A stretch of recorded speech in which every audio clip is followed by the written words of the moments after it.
আসসালামু আলাইকুম। আপনারা দেখতে পাচ্ছেন বাংলাদেশের আকাশে মিগ-29 এর ছুটে চলা।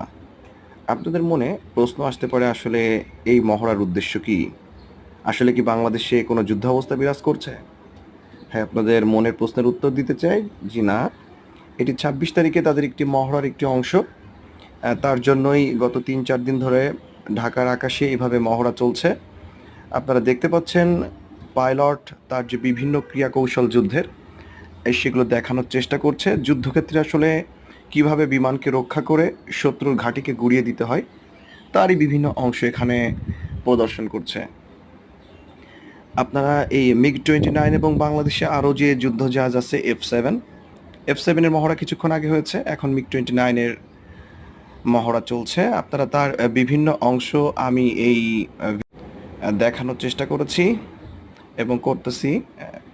আসলে মিগ-29 এর পাইলটদেরকে বলা হয় বাংলাদেশের সবথেকে টপ ক্লাস পাইলট।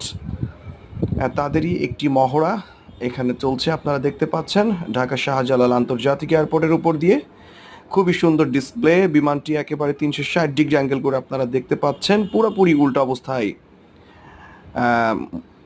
মুভ করছে। ধন্যবাদ সকলকে। দয়া করে সাবস্ক্রাইব করে দিবেন। আমি আরও ভিডিও দেওয়ার চেষ্টা করবো ইনশাআল্লাহ। আসসালামু আলাইকুম।